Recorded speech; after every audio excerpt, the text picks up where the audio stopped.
Well, we're going to go ahead and get started here today. Welcome, everyone. This is another Work Plus community call. My name is Scott Travis. I'm with the Work Plus Collective team here at ASU. And this call, we're going to be exploring career-ready job descriptions with the University of Arkansas. So we're really excited to have our friends from Arkansas here with us, Cecily, Bree, and Michelle. They are going to be sharing with us their guided process that they created to reimagine student job descriptions at their institution. With that, I will kick it over to our friends at Arkansas and let y'all take it away. All right, perfect. That PowerPoint. Thanks to everyone for being here. I don't even have a good grasp of where everyone's from, but I'm assuming we're from all over and I love it. So, okay, perfect. Okay, we are going to start off with a little exercise. I would like to have everyone transport back to age 19. Everybody is young. You are a busy biology major. You are stressed about paying for tuition. So you go into Handshake looking for a job. You find a position. It's titled Extra Help Assistant. The posting looks like it's basic office work for a campus department you're not super familiar with, but you take the job and you're 3 weeks in. Your boss has been showing you a few things firsthand. But you've never really seen a job description, and the original posting didn't have a ton of detail. But your boss has been super supportive. However, they are in meetings a lot, so they're pretty busy. So at this point, you're just trying to piece together what success really looks like in this job. And at this point, you've also just accepted this job is probably just going to be a paycheck to get you through to the summer when you can do an internship that's actually connected to your dream job in biology. All right. Everybody can transport back to your real age, whether you like it or not. So this, as we all know, is what happens pretty naturally if we let nature take its course with student employment. It is very easy for it to become transactional. And something I want to highlight, as I've become more obsessed with this problem as time has gone on, I've gone out into the literature in industries that have similar part-time workers, such as the restaurant industry, hospitality, etc. And it's very comforting to know that we are not alone in a lot of these issues as far as the transactional nature of student employment. So knowing that this is an issue and knowing the unique space that we have in higher education as very developmental minded staff and faculty, at the University of Arkansas, we knew we wanted to work intentionally alongside with everybody here who's working on the same objective to make our work transformational, make it meaningful and intentional. And so for us, the first step that we took is really to focus on what it looked like to standardize our job descriptions to set a good baseline, and then also to align those job descriptions and those duties with career ready skills in the NACE framework. And so today we're going to walk you through our journey with this process. We have had a lot of fun. We've learned a lot, and we're just really excited to share this with you in case it's helpful for your institution, as well as we're here to get feedback. Like, this is all a part of an iterative process, as you all know, being a part of the Work Plus Collective or Work Plus Collective Friends.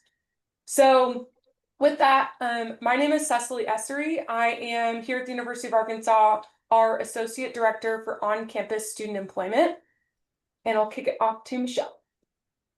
Hi, everyone. My name is Michelle Mazzillo. I am the Assistant Director for Staff Development and Outreach at University Recreation and Wellness within the University of Arkansas. And I am Bree Carlin. I'm the HR partner for the Division of Student Affairs. Great. So the three of us are representing the work of a lot of different people. They are both a part of our Work Plus core team. And we also want to give a big shout out to Work Plus. Y'all have been foundational for us. And so we're happy to share our context, process, and learnings.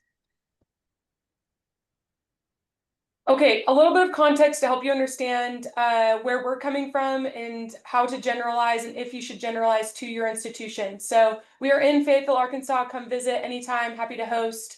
We have about 34,000 students enrolled, about 4,000 positions for our student employees, and then about 2,500 students who are filling those, a lot of students with multiple jobs. We have had a centralized effort to focus on student employment for the last 2 years. And my role, as well as Jalen, who's on the call, she is our GA for on-campus student employment. We live within the offices of Career Connections with our strong partnerships with HR and financial aid. We are a Workday student school as of the last recent. We are really fresh in that. We are also a Handshake school, about a year of using that for on-campus employment. More to learn always. We also use the NACE career readiness skills, but ours have been adapted to specifically one skill specifically to fit our context here at the University of Arkansas. So when we talk about the UA career ready skills, we are essentially referring to the NACE career ready skills, but our version. So we are also a career launch school. I know some of you may use Suitable. So our language is based off of career launch and their tools as well. We are proudly a part of the WorkPlus cohort 2. And that leads us into really our problem statement that guided this work. So for us, when we came out of the WorkPlus process, we came out with this problem statement, which is how might we create a simplified approach to designing and promoting on-campus employment in order to streamline supervisors' ability to deliver high-quality employment experiences for students. So for us, we really focused on in this phase that we needed to start with how we were designing our positions in order to move into those other phases of elevating the student employment experience. We wanted to focus on managers, where we know that the biggest impact and the biggest multiplier could happen. And we also wanted to make sure that managers were able to consistently provide high quality employment experiences. So with that, this was our vision. Yeah, so this is our vision as far as what we wanted to come bring back to the University of Arkansas. We wanted to embed careerness into our student employment experiences, including not just skill building, but also tracking and documenting the skill building that students are doing and evaluating our positions in the process of that, while also connecting our student employment positions to our students' post-graduation goals. We, like probably many of you, have seen a lot of students who don't immediately connect their on-campus employment to their future career. And we know there's transferability there, and we need to help them understand that there was transferability within their student employment with us. We wanted to, like Cecily said, empower supervisors to be an active member in enhancing those experiences and in the process. So equipping them with best practices, so a clear language and framework that they and their students could use to talk about these skills and about their positions. We wanted this process to help assist supervisors in recruiting students so that the students have a better understanding of what the position is up front, while also understanding what kind of skills they might develop in the position up front, help them find better candidates in that way, and providing clear expectations for the student and the supervisor in hiring and onboarding that would help the student to understand what success looks like in their position, as well as how to evaluate throughout. And then last, we really wanted to ensure that we documented all this information somewhere in order to enhance the data that we have in Workday, so that we could pull more information, have better and more accurate reporting for student employment on our campus, which we didn't previously have before. And so that's sort of what we were hoping to do. And essentially what our solution became was based on this context and, wanting to make more impactful solutions. We knew that, sort of like what Cecily said before, we needed to start at square one. We couldn't just start providing education to students or tell them, hey, articulate your skills. We needed to start at the baseline of evaluating our position descriptions and the experiences that we are providing to those students. So we landed on reviewing all of our student employee position descriptions through some facilitated workshops. We had seen that when this started becoming a topic of conversation on our campus, people started just throwing some skills out there, one of those, 8 competencies from NACE. And when they did that, we found they weren't very accurate to the job description or the position that the students were inhabiting. And also they weren't really making much of an impact when we just threw a skill out there and said, this aligns with this job. And so we knew we wanted to create an experience for supervisors, because another part of feedback that we've always gotten from our supervisors is that they want to enhance their experiences for students, but they feel that with all the other things they have on their plates, it's really difficult for them to find the time. So we wanted to take a time to say, hey, you can stop and think about this and prioritize this for a minute. And so let's create some workshops for y'all. They were required for our Division of Student Affairs. So that's sort of the scope of the project that we have, was the full Division of Student Affairs.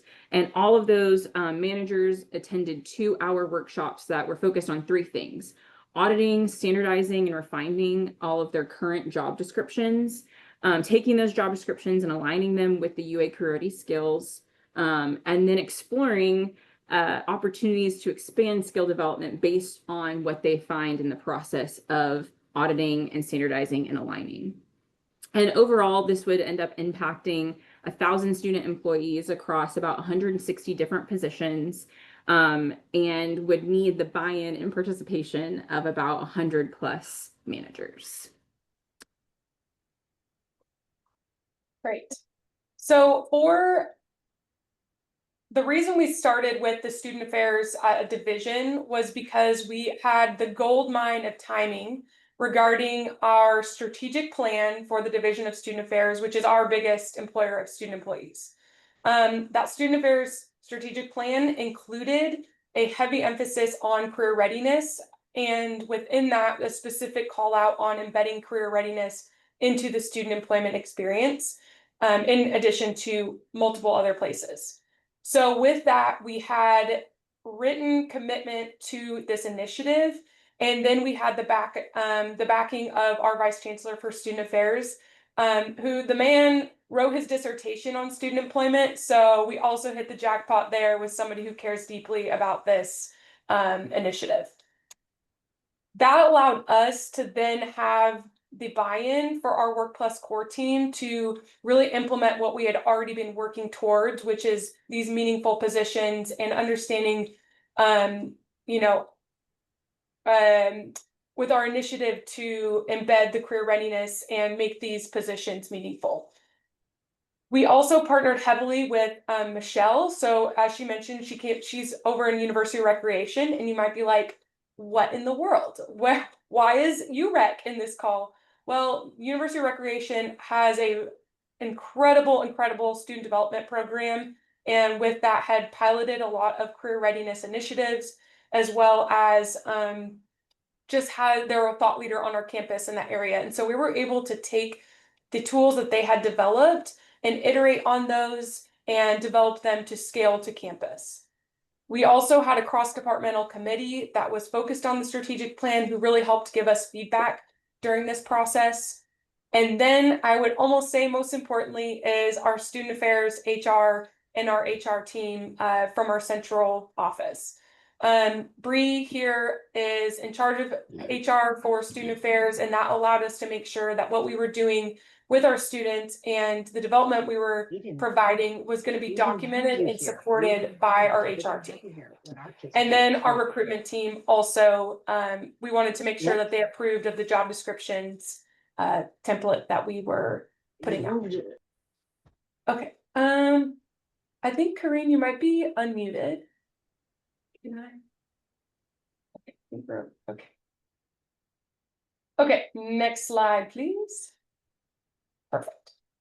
Okay, so moving out of context, we want to walk you through the 2 parts of this process. The first one is the Career Ready job descriptions template. So this was, as Michelle mentioned, this was our way of level setting something that was previously really, really inconsistent from unit to unit, from manager to manager. We had information that was in people's brains, in their personal OneDrives, on paper, in Workday, and Handshake. And so we really wanted to pull all of that information together and give people best practices for what information they should have readily available as a manager and what information they should be giving to their students upon hire. It was, okay, go ahead and go to the next slide. So in order to make sure everything was up to date before we aligned, that was the reason we wanted to add the job description process in there. Is we didn't want people aligning to inaccurate job descriptions. Therefore, like that would make our work somewhat useless if we are aligning to something that's not reality. So we designed this template, and within it is a comprehensive list of information that a manager would need about the student's position. Information that would go into different places at different times. So some of it is going to go into Workday for us, some of it will be needed for Handshake, and some of it will be needed for supervision. And the reason we did an offline document was because we found that with Workday, our capabilities, we knew that at certain times, certain people didn't have access to the information that they needed. And so we wanted to make sure there was a place where they could have everything. And we also knew that managers turn over quite frequently within the student employment realm. And so we wanted to make sure that when a manager enters their job, that they know the right information about their student employees and can help support them in as they're managing them. So with that, I'll have Bree open the template and I'll just walk through. This is available on the WorkPlus Collective Resources site. We'll have that linked at the end. And most people on this call are going to be pretty familiar with these terms, so I'm not going to go super in depth. You can feel free to do that on your own time. But I want to highlight that this was developed with best practices from our central HR team, with NCEA, Student Employment Essentials, and not with them, but referring to their materials, as well as information on the WorkPlus Collective Resources. So this has been from a lot of different places to hopefully have a really good best practice. So we have on here, there's a couple different things you'll note if you use this template. There is red text that the manager would just directly replace that text with the information about the position. By the end, everything will look, it would be black text, we'll change that. And there's also italicized text, and that is going to be the instructions to the manager as they are filling this out. So we have department, location, position description. We found that those were often pretty underdeveloped. The descriptions were less developed than the duties and responsibilities. Okay, then we have our duties and responsibilities. Those are your bullet points. You have your minimums, preferreds, KSAs. And for us, we found that those were pretty difficult for people to differentiate. And so Bree will talk a little bit more at the end on learnings for that.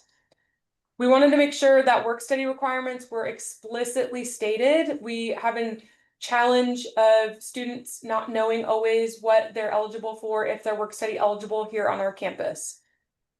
Then specifying what licenses, training, certificates, etc.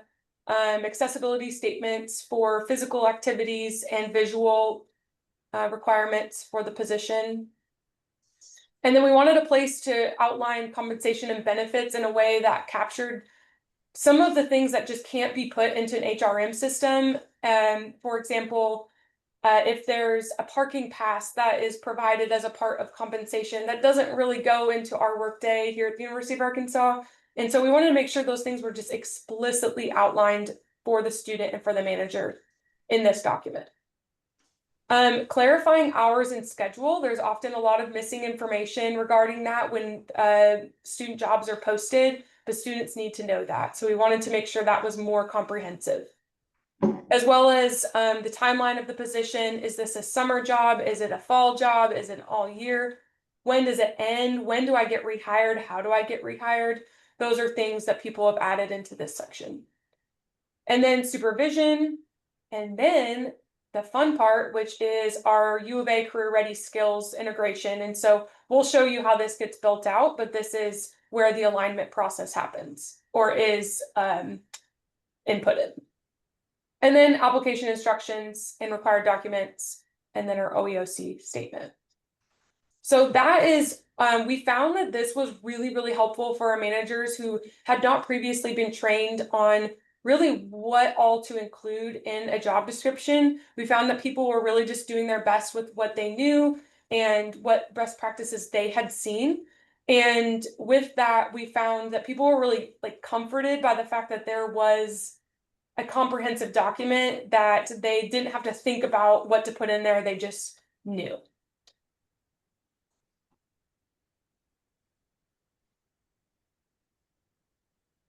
All right, so that was the first half of those 2-hour workshops. And then the second half was taking those now hopefully more accurate job descriptions and aligning them to our career ready skills. So I'm going to walk y'all through what that looked like within the workshop.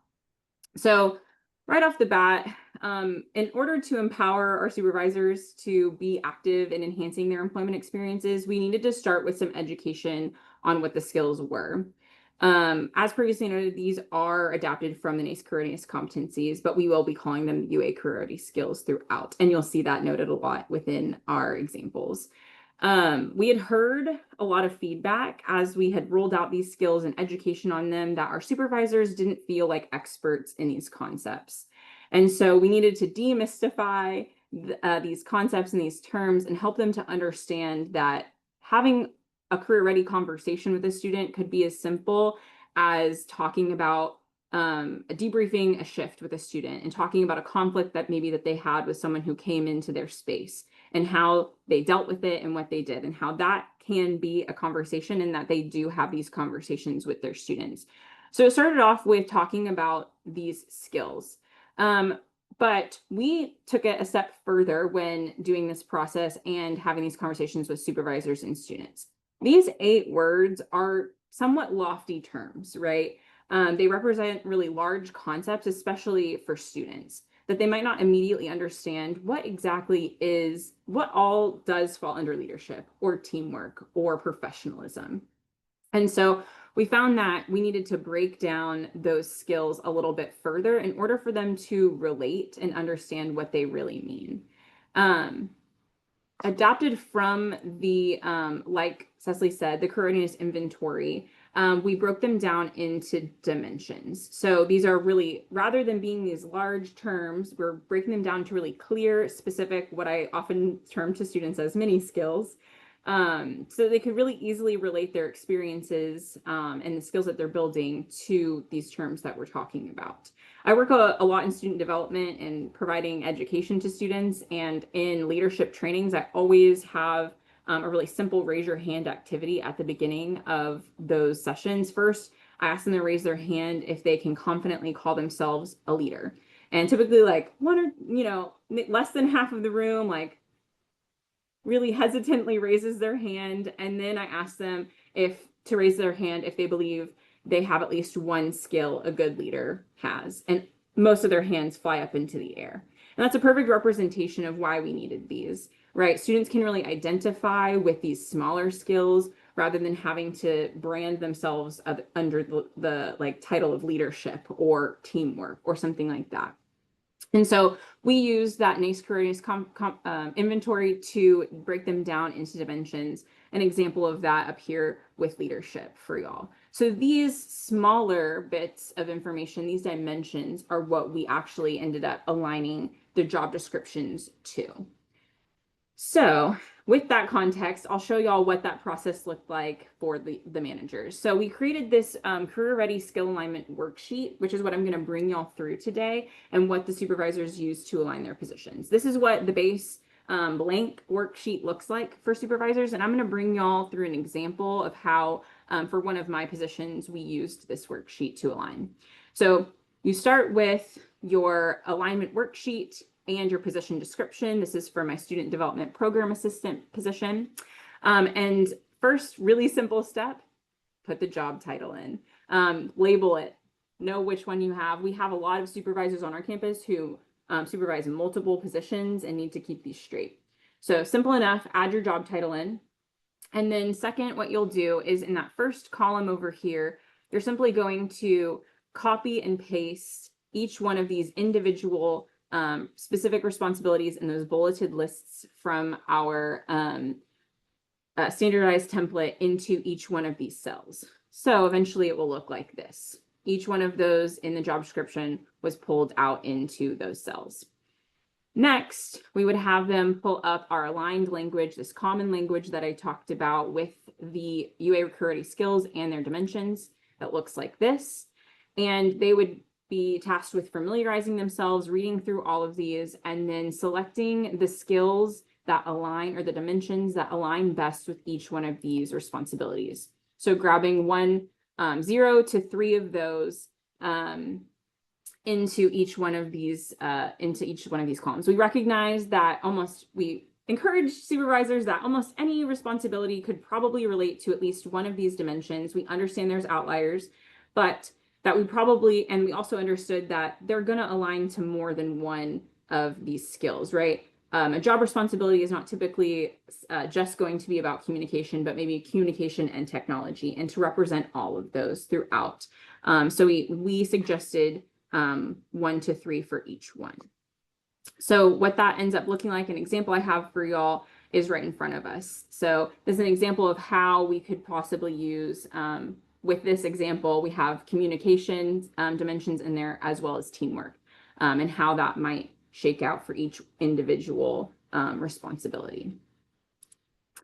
The last step in that table is just to then write down which UA Career skill that dimension aligns with, so that we can sort of get a better 1,000-foot view. Because the next step that we have within our worksheet is to go back and tally up how many times each one of those UA Career skills popped up.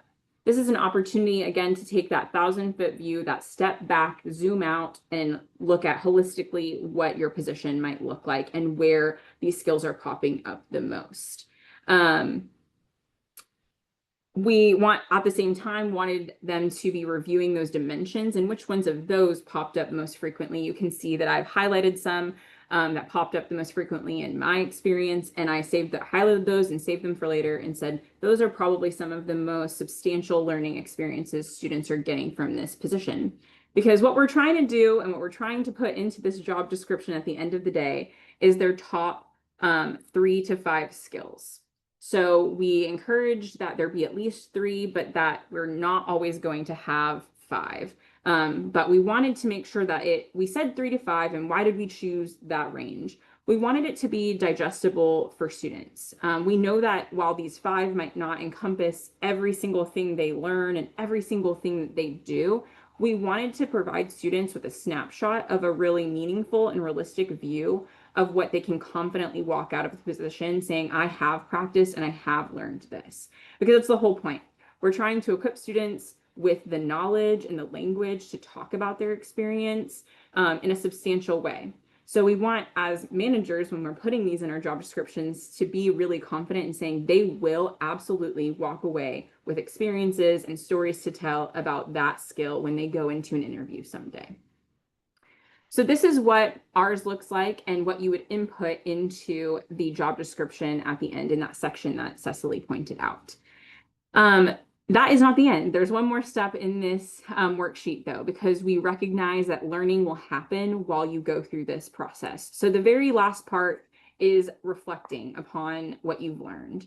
This is what we see as like a reciprocal relationship. You're creating a job description, then you're aligning, and then aligning will probably teach you something about your job description. You might realize that there are gaps in development that you want to address and maybe create new opportunities for. You might purely just come back understanding your position better, or you might realize that the language that you used within your responsibilities doesn't accurately represent your position or the skills that they build, upon many other things that you could learn. And this list of reflective questions is just meant to help you understand that and walk through it, and maybe go back and change your position description a little bit, right? Something we talked about a lot in this process is that We want to provide really meaningful experiences that students can relate to their future. And so maybe there are opportunities to change or add to their positions to do that for students.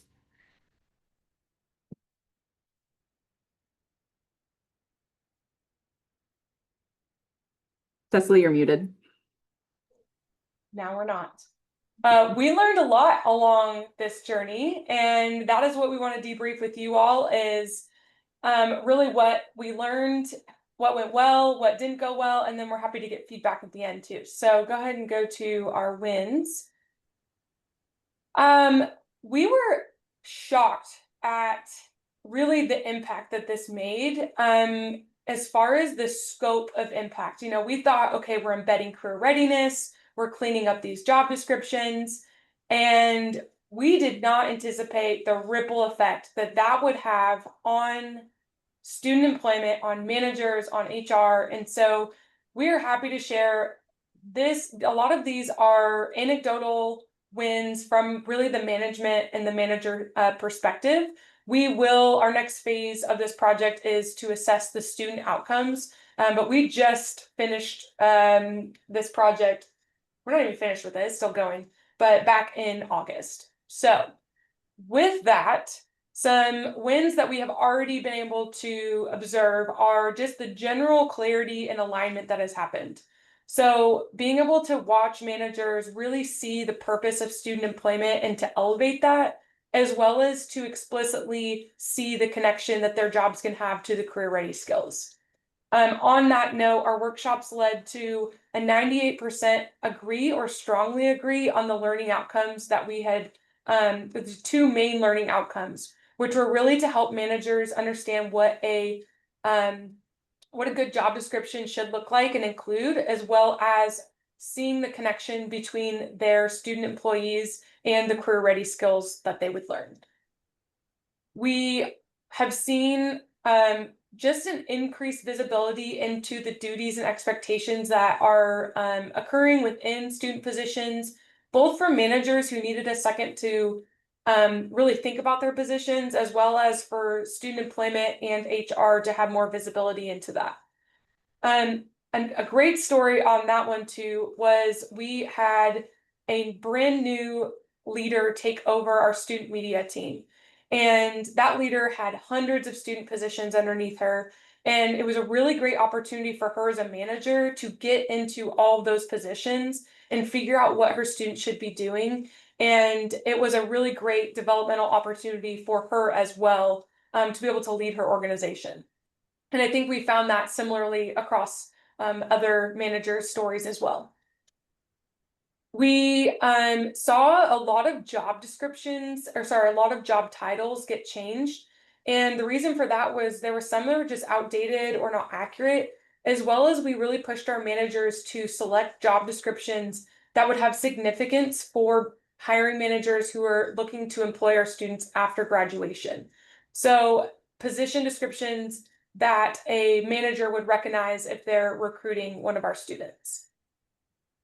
Then we also saw a lot of organizational transformation. So one, we saw some student teams get reorged or just reimagining what the positions looked like. We saw new positions get created. And then we also saw just on the back end in our human resource system, watching positions get organized and cleaned up within Workday. We also saw within recruitment and retention some improvements. So a lot of people rethought and reassessed what their recruitment strategies looked like. Some didn't. Some took the chance to really realize that how they were marketing their positions, they weren't including a lot of information for the student to be able to select the job really with a good understanding of what they were looking to do, as well as the students didn't know always what they were going to get out of it besides a paycheck. And so adding those career ready skills allows our managers to recruit more intentionally. We saw managers rethink their student employment training as they got to know their positions better and rethought them. We were also able to incorporate our student affairs wage scale, which was pretty inconsistently enforced, but we were able to just level set that and make sure that we had that information as well as that was incorporated into our positions. And we had managers reconsider wages as well. There were some roles that were pretty underpaid, and they were able to take that opportunity and level set those as well. The general broader influence, we saw people show up to the workshops that weren't even required to be there. We, our student success team here at the university showed up and aligned almost, I wouldn't say all their positions, but most of their positions just out of excitement for the initiative. We saw positions as far as GAs that weren't required to be aligned, were aligned, student leader positions, and then there was interest in even taking that to appointed positions as well. And we also heard from managers that the opportunity to do this trained them to rethink for appointed positions the information that they were providing. And then lastly, as somebody who works in careers, something that's so important and that was so successful was really just the broad socialization of the career ready skills. This is a big initiative for us and embedding that all across campus. And so this made sure that over 100 managers were familiar with it, and every student employee is going to see that on their application and in their job description. So we obviously learned some lessons throughout all this. And before I dive into these, I want to give a little background in that once the positions were updated and ready to go, we asked the managers to submit them through a Microsoft form and a live editable link. So that way Cecily, Michelle, and I could review them, just make sure they were accurate, followed our institution's guidelines when it comes to how to structure a position. We're pretty strict on what a KSA is, how they should be formatted, and where they live. So all that being said, in hindsight, we saw a lot of managers struggle with the links and submitting these positions. I think we kind of wish we would have spent some more time explaining how to do that, exactly what the expectation was. And when we were going through the template and how to, or what a minute preferred KSA is, we wanted to have spent more time explaining that because that's where a lot of the revisions lived. We saw a lot of very restrictive minimum qualifications, which we tend to try to avoid on student positions. We had KSAs all over the place, just where they shouldn't have been. And then really wish that we would have ironed out a revision plan just for ourselves. These have tended to be a lot more extensive and ongoing than we ever anticipated. Like she said, this was 160 plus positions that we are manually reviewing and leaving comments on and kind of just going back and forth with managers. And with these positions, you saw 1,000 plus just in the Division of Student Affairs. I initially planned to update these into Workday through what we call an EIB load, just update them all manually, save the managers that time. That turned out to not be realistic just due to how difficult it would be. And so I wish we would have planned and prepared managers on the front end for manually updating those positions themselves into Workday. We also ran into a couple of units. We set an internal deadline for these positions to be updated. I don't remember off the top of my head, it was early August. We saw a couple of units who wanted their students involved in the process in rewriting those positions. So just be prepared for maybe a couple of outlier units that need a different timeline. Student media was one of those because they had a bunch and it's a very student-led unit. And then there were a couple of units who were just less engaged. We had to poke them a few times to get them to submit their positions and get it taken care of. So planning strategic outreach to those units on the front end, I think would have been helpful in the end when we were getting close to that deadline to have everything submitted and taken care of. All right, so what is next for us? One is to assess the impact on our student employees. That is the next phase. We also want to focus on, for the student experience, how are they, or how do we scale our articulation process, which is helping them reflect on their experiences in student employment and then be ready to articulate those to future employers. And so we have had pilot units who have done the articulation process that we've developed, and they've found so much value in that. And so we want to be able to scale that using this process as the base. We are also looking at how to incorporate the NACE Career Readiness Inventory as an assessment, as well as incorporating our evaluation that is aligned with career ready skills. And so making sure all these things are working in tandem with each other. And then lastly, we are looking to scale this to other divisions and colleges at the University of Arkansas. Okay, and then we wanted to kind of wrap this up with, we've given you a lot of information about how we did this and what we did. But we wanted to give y'all a kind of a realistic understanding of if you wanted to bring this to your campus, what would that process look like and what are some things that you should look out for? And so this is sort of a general timeline of how that might look and the process that we went through. So first, starting with your discovery phase, figuring out who is your team, who are your key players who are going to be stakeholders in this, who are going to push this along, who are going to develop these resources, but then also understanding your baseline. Where are we at as a department or an office or division? What is our scope and where are we starting from and where can we go? Then moving into your development and testing. So using our resources is probably a great place to start, but then figuring out how to adapt them to your campus. Developing your method of rollout. Do workshops work for you and your group? Is that the way you want to do it, or is there a different way that makes more sense? Testing all of these workshops, these resources with all of those key partners and stakeholders. We went through multiple rounds of that with a ton of different people to make sure that it was most helpful for supervisors and understandable for supervisors. And then, like Bree mentioned, creating a maintenance plan. So how are we revising this as we go? But then how are we continuing to edit and revise? Student positions are going to change, or we're going to get new ones. And we just need to be constantly reviewing and revising our current ones, even if they don't change all that much, to make sure they're still accurate. And so what's that plan going to look like so that we can make sure it's not just today, but it's for the rest of our student employment experience at the university. Then we moved on to approval and launch. Really big on this part is getting HR's approval on our templates and how we're including our UA Career Ready skills within the job description so we can make sure that it's getting to the students the way we wanted it to. And then last is just keeping up with that maintenance. So collecting data, revising and editing the process that you've created, revising and editing the descriptions, and keep continuing to have updates. For us, this process overall took us years.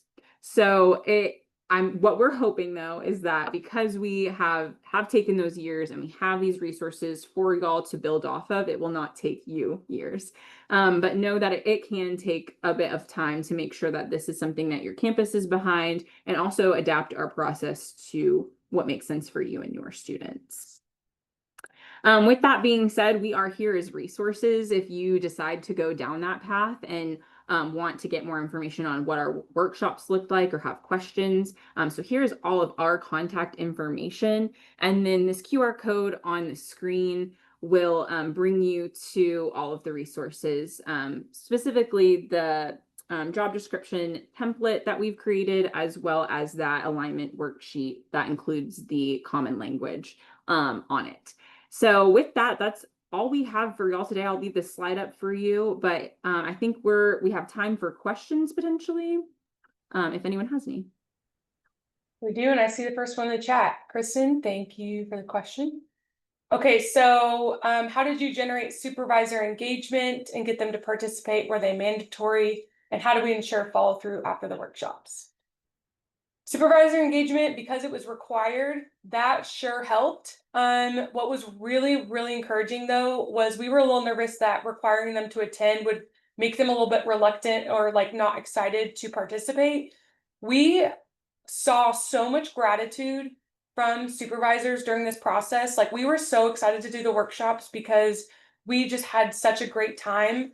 We got great feedback. So then also the like the snowball effect as far as people referring people was helpful. That's, I think, where we saw some of those non-required people showing up. However, in a situation where it's not mandatory, I don't know yet. We will see when we start to scale what kind of engagement we get. And then how do we ensure follow through? A lot of that was find whatever rosters we had for managers, rosters for positions, which as you all know, in student employment sometimes is actually pretty hard to get. But a lot of it was just manual checking, following up, and working with directors to make sure that the right people were attending. There was no magic list to say, here's who needed to show up and here's every position. So I have a question. yes, go for it, Karina. Thank you so much for this presentation. We've also been working on our job descriptions and we were able to get a first draft out. I'm wondering, with all of this great work and your templates look amazing, I'm wondering who reviews the job descriptions before they're posted out on the job boards, and also like, is it a requirement for them to use the template? Bree, do you want to How do speak to you that? manage that? I can hop in here. So when they like get their final draft and they'll submit it, Cecily and Michelle and I review them. I look at them from an HR perspective. And so my team is also trained to, like, when we get job requisitions or anything before they get posted, any position that's added, they come through my team. And if it is not updated to include the career ready language, it's pretty easy to tell which ones have been updated and which ones have not. We send it back and we won't let it go through. And so even for new managers who have come in and created new positions, when we get those requests, if they're not aligned, we send them the resources and go, hey, align them, and then we'll get this taken care of. Thank you. Okay, I'm going to catch this question from Marissa. Workshops were in person. We offered 5 of them in the month of June. And for anybody who wasn't able to attend, we offered, or we stored a asynchronous version of the workshop online for them to participate. Michelle, you want to grab Carrie's question?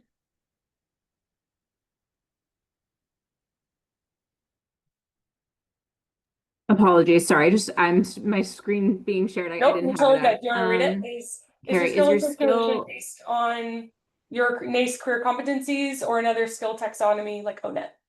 It is based upon the NACE career readiness competencies. We have adapted some of that language for our campus and making sense for our context, but they are all based off of NACE. And Career Launch, the career readiness inventory, is through NACE as well. So those dimensions come from that group as well. Okay, Sarah, your question. I feel this so deeply, and I'm sure so many people on the call do. And the question is, how do you engage faculty, lab students? How do we even get a job description, let alone them posted? We don't have that answer yet either. They are our next phase, and that's one that we find the most pushback here as well, as far as, you know, that is just a group that they want who they want in the position, based on that specialty. And so if anybody finds the answer, let the group know. It is in our scope technically. To answer your second question.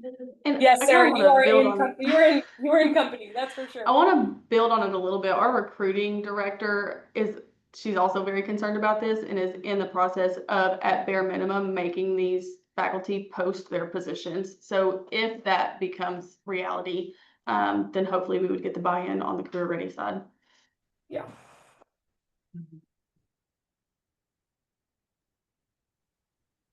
Maybe the next Work Plus collective call should be how to get people to post their positions. If anybody wants to pursue without, it's not a requirement. Any other questions for our colleagues at University of Arkansas? Oh, thanks, Deborah. So sweet. Does anyone have any feedback too? Like, this is all iterative and we're happy to make adjustments, even to the template that we posted. So we'll take it. Looks like we have a question from Kristen, which I know we hear this a lot, but did you face any challenges with supervisors indicating that their main job is not to focus on student career development? If so, how did you persuade them? No. Michelle, did you hear any of that? I didn't, but I think that kind of goes back to what we talked about at the beginning, is that the reason we did it in a 2-hour chunk, but like the content and what we walked through was less than 2 hours, so that we could provide the supervisors with time in the session to get some of this work done. Because the feedback we get is mainly that I want to do this, but my main job is keeping me from it, and I don't have the time I'd like to dedicate. And so that's why we wanted that 2-hour session to include some of the work time, so that we could provide that time back to the supervisors, and something that they're, in our case, which is not going to be everyone's cases, that they're required to be at. And so that's what we did to kind of combat that. But no, I mean, we didn't hear that feedback from anybody like after being in the session. I think that really we experience this with students as well. Like getting them to the session is the hard part, but once they're there, they see the benefit and they have a lot of light bulb moments, and then they're sort of brought on to you're trying to get them on this track. So, but that's the only bit. Again, like we don't have all of the answers, but that is something that I think can help. Okay, Carrie, you're gonna have to forgive me. Institutional slow? Pardon my ignorance. So the question was, have you had any pressure to link to institutional slows in addition to or instead of career ready competencies? Oh, sorry, I am not on, you can't see me on video because That's okay. the student learning outcomes, of the university, we're getting some pressure to, link up through our applied learning initiative to the institutional SLOs. Great question. We did not, because right now there's just so much momentum behind the career ready skills being so primary. And so that was, I think, a conversation, but we ended up going with the career ready skills. I do believe, and Cecily, you can correct me if I'm wrong, some of those conversations were about linking those two together. So how do we link the SLOs to the NACE career readiness competencies to like align that process and use them together? We haven't gotten there by any means, but there has been some conversation about how do they work in tandem to utilize both. Yeah.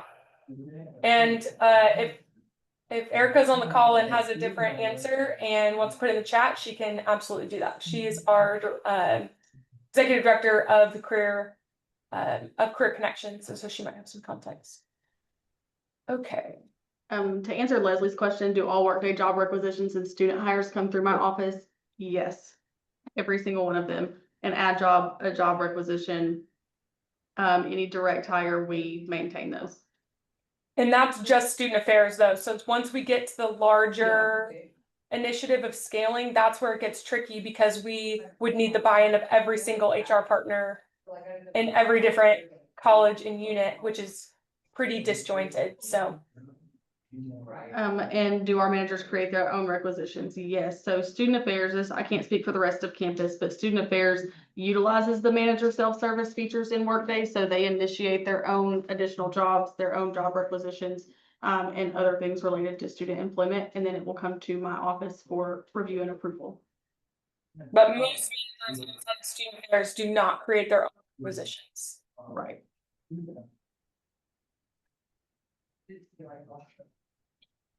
Also happy to see Leslie on the call. We love LSU. We always look to your resources. All right. Well, thank you again to Cecily, Michelle, and Bree for taking the time to share your great work with us. As Amanda posted in the chat, we do have their resources linked on the Work Plus Collective resources page, so you can go see those there. We'll be sharing out the recording of this call and look forward to our next community call. But thanks again, University of Arkansas. We really appreciate y'all. Thank you, everyone. Thank you.